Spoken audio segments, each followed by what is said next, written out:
इस छोटे से सेशन में आपको मैं बताऊंगा कि कौन कौन से महत्वपूर्ण तिथि है इस परीक्षा में, परीक्षा शुल्क क्या होगा, उम्र सीमा क्या होगा, शैक्षणिक योग्यता क्या है, शारीरिक दक्षता कैसे होगा, चयन प्रक्रिया क्या है, संपूर्ण जानकारी आपको बताया जाएगा।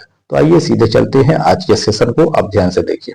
सबसे पहले आप यहाँ पर देख सकते हैं कि रेलवे ने जो ग्रुप डी का रिक्रूटमेंट निकाला है 2025 का, इसके लिए एडवर्टाइजमेंट नंबर है 8/2024। और इंपॉर्टेंट डेट्स की बात करें तो यहाँ पर सभी डेट्स आपको ध्यान से दिया हुआ है, स्पष्ट दिया हुआ है, ध्यान से देख लीजिए। चलिए सबसे पहले अगर बात करें कि नोटिफिकेशन कब आया है, तो 22 जनवरी 2025 को आया। दूसरा है कि एप्लीकेशन स्टार्ट कब से हुआ है, तो 23 जनवरी 2025 से स्टार्ट है। तीसरा यहाँ पर देख लीजिए लास्ट डेट क्या है, तो फॉर्म भरने का लास्ट डेट यहाँ पर दिया है 22 फरवरी 2025। पेमेंट करने का लास्ट डेट क्या है, तो 22 फरवरी 2025। उसके बाद दे रहा है कि एग्जामिनेशन डेट क्या होगा, तो ये अभी इन्होंने जारी नहीं किया है। उसके बाद यह एडमिट कार्ड कब जारी होगा, तो एग्जाम से पहले जारी हो जाएगा। तो ये सब था महत्वपूर्ण कुछ डेट था, तो जिसे आपने जानकारी लिया। अब आगे भी बहुत कुछ है, तो पूरा वीडियो को लास्ट तक अवश्य देखिए। चलिए अब यहाँ पे दिया हुआ है कि कौन कौन आदमी इस चीज को भर सकता है, इस फॉर्म को। क्या है इसका एजुकेशन क्वालिफिकेशन, तो इन सभी चीजों को आप पहले ध्यान से पढ़ लीजिए। तो इसमें लिखा हुआ है कि जो विद्यार्थी मैट्रिकुलेशन कर चुके हैं, जो हाई स्कूल पास हैं और जो ITI कर रखे हैं, कहां से, तो NCVT या SCVT अप्रूव्ड इंस्टीट्यूट से अगर कर रखे हैं, या NAC सर्टिफिकेशन होल्डर इंस्टीट्यूट से कर चुके हैं, तो वैसे सभी विद्यार्थी इस फॉर्म को भर सकते हैं। क्या क्या बोला है, तो 10th पास या ITI, ठीक है, ये इतना सारा लिखा हुआ है। अगर विस्तृत जानकारी इसके लिए चाहिए तो आप जो है ऑफिशियल वेबसाइट पर एक बार विजिट कर ले। जैसा कि ये बोल रहा है कि एक बार आप भरने से पूर्व एक बार इसे अवश्य पढ़ लीजिए। चलिए आगे और क्या दिया है, इसे भी देख लीजिए। क्या इसमें दिया है कि एज लिमिटेशन क्या है। बहुत लोगों का ये उम्र सीमा का जो है, कुछ लोग पार हो जाते हैं, तो देख लीजिए आपका उम्र इसके बीच होना चाहिए। लिख रहा है एज लिमिट एज ऑन 1 जुलाई 2025, यानी आप अपनी उम्र की गणना जो है 1 जुलाई 2025 के अनुसार देख लीजिए कि आपका उम्र 18 से कम नहीं होना चाहिए।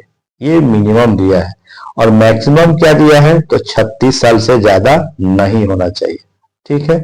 हाँ, वैसे साथी जिनको छूट है जाति के हिसाब से, तो एज रिलैक्सेशन जो ग्रुप डी रिक्वायरमेंट रूल है उसके अनुसार आपको छूट है। जैसे SC ST को छूट होता है, OBC को छूट होता है, ठीक है। उसके बाद वोमेन को होता है, या फिर मान लेते हैं और भी जो भी कैटेगरी वाइज है, तो वो अपना देख लीजिए किसका कितना है, ठीक है। फिर आगे है, आप देख सकते हैं कि पोस्ट डिटेल में अगर हम बात करें तो टोटल पोस्ट जो अभी वैकेंसी में निकाला गया है 32,438 पोस्ट है। जनरल की अगर बात किया जाए तो 13,957 पोस्ट दिया गया है। EWS के लिए 3,101 है। वही बात किया जाए कि OBC का कितना है, तो 8,153। वही देख लीजिए आप SC के लिए 4,699 और ST को 2,474, यानी कुल 32,438 पोस्ट दिया गया है। दोस्तों बहुत ही महत्वपूर्ण है, आप अभी ही इसे जाकर के फॉर्म फिलअप अवश्य कर लीजिए, नहीं तो लास्ट डेट देखते देखते फॉर्म का डेट खत्म हो जाता है। आप ऐसा गलती कभी ना करें, जाएं और जाके पहले फॉर्म को फिलअप करें। और भी देख लीजिए फी क्या होने वाला है, यानी आपको शुल्क कितना देना है, तो इस चीज को ध्यान से देख लीजिए। सबसे पहले वैसे जो जनरल OBC EWS है उन्हें फी 500 रुपया फिलहाल भरना होगा। दूसरा SC ST PH इनको कितना भरना है, 250, ठीक है। आगे भी देख लीजिए, आगे ये दे रहा है ऑल कैटेगरी फीमेल, चाहे जनरल हो, चाहे OBC हो, या EWS हो, SC ST हो, या कोई भी हो, वो महिलाओं के लिए 250 है। और यहाँ जो दिया हुआ ये जेंट्स के लिए है, मेल के लिए, और यहाँ पे फीमेल के लिए दिया है, ठीक है। यानी OBC ईडब्ल्यूएस और जनरल के जो मेल कैंडिडेट है उनको 500 रुपया फी देना है। बाकी जो भी फीमेल कैंडिडेट है चाहे किसी भी कैटेगरी से है उन्हें 250 रुपया ही पे करना है। ठीक है, ध्यान रहे। आगे जो दिया है रिफंड की जो बात यहाँ पे की गई है कि फी रिफंड होगा, लेकिन कब? जब आप स्टेज 1 का एग्जाम में बैठ जाएंगे, आप रेलवे के एग्जाम दे देंगे, तब आपको रिफंड भी होगा आपके खाते में। किसको कितना होगा वो भी देख लीजिए। जैसे जनरल जो कैंडिडेट होंगे उनको 400 रुपया वापस होगा, यानी 500 जमा किए 400 वापस हो जाएगा। कब? जब स्टेज 1 के एग्जाम में आप बैठ जाएंगे। उसके बाद OBC, EWS, SC, ST, pH ये सभी को जो है 250 रुपया वापस होगा। ऑल कैटेगरी के जो फीमेल हैं उनको 250 रुपया वापस हो जाएगा। ठीक है, चलिए आगे में और क्या दिया हुआ है उसे भी ध्यान से देखिए। कैंडिडेट हैव टू पे देयर एग्जामिनेशन फी थ्रू, देखिए आप किस किस माध्यम से पेमेंट कर सकते हैं। तो यहाँ दिया है debit card, credit card, net banking, UPI, other fee payment mode, यानी दूसरे अन्य भी आप दे सकते हैं। तो ये था फी के बारे में स्पष्ट जानकारी। चलिए आगे और भी है जानकारी, उसे भी देख लीजिए। आगे है कि मोड ऑफ सिलेक्शन क्या होगा, यानी चयन की प्रक्रिया क्या क्या होगी। तो चयन की प्रक्रिया सबसे पहले आपको कंप्यूटर बेस्ड टेस्ट यानी सीबीटी जिसे कहते हैं, पहला ये होगा, यानी रिटेन जाएंगे आप, कंप्यूटर पूरा होगा सेटअप, आप उस पर बैठ के एग्जाम देंगे पहला। दूसरा, जब फर्स्ट स्टेज आपका निकल जाएगा तब आपको सबसे पहले इसके बाद लिया जाएगा फिजिकल टेस्ट, यानी पेट उसको बोला जाता है। जब आपका फिजिकल कंप्लीट हो जाएगा तब आपको डॉक्यूमेंट वेरिफिकेशन, ये शॉर्ट में डीवी कहते हैं, ये तीसरा स्टेज भी आपका हो गया। उसके बाद चौथा हो जाएगा मेडिकल एग्जामिनेशन।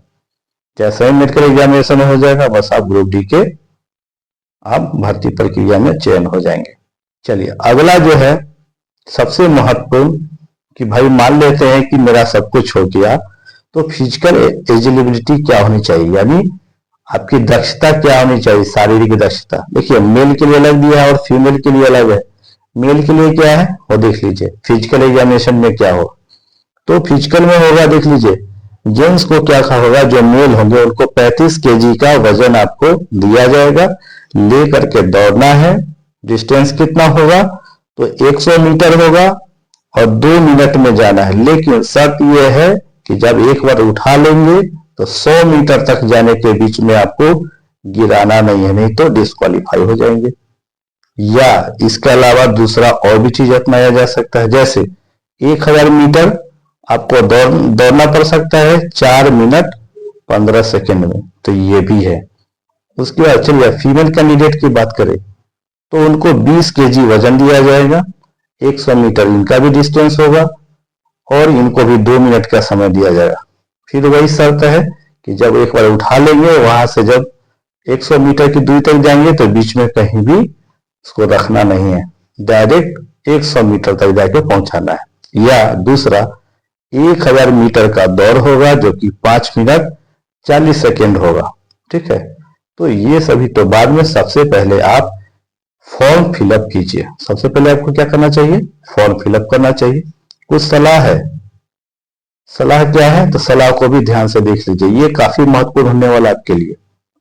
आप अपने बेरोजगारी और गरीबी को सच में दूर करना चाहते हैं तो ये फॉर्म को अभी ही भर लीजिए। दूसरा नंबर क्या है कि लास्ट डेट में भरने का कभी ना सोचे, बल्कि जितना जल्द हो आप पहले इस फॉर्म को भरिए। क्योंकि बहुत ऐसे साथी हैं, बहुत ऐसे विद्यार्थी हैं जो लास्ट डेट पूछते हैं कि सर कब फॉर्म भराएगा, कब लास्ट डेट है, कब है, और लास्ट डेट करते करते उनको समय नहीं मिलता है, फॉर्म भरने का डेट खत्म हो जाता है, बाद में पछताते हैं। इसलिए आप पछताए नहीं, अभी ही जाकर फॉर्म भर लीजिए। और तीसरा सबसे महत्वपूर्ण ये है आपके लिए सलाह कि इस तरह के महत्वपूर्ण सूचना के लिए हमारे इस चैनल को अभी ही सब्सक्राइब कर लीजिए, और हो सके तो आप अपने किसी एक साथी को इस वीडियो को अवश्य शेयर कर दीजिए। और सबसे अच्छा तो ये होगा कि आपके जितने भी ग्रुप्स हैं स्टूडेंट्स का, उस ग्रुप में इस वीडियो को अवश्य भेज दीजिए ताकि और भी लोगों को लाभ मिल सके। ठीक है दोस्तों, best of luck, thank you, मिलते हैं अगले सेशन में, थैंक यू।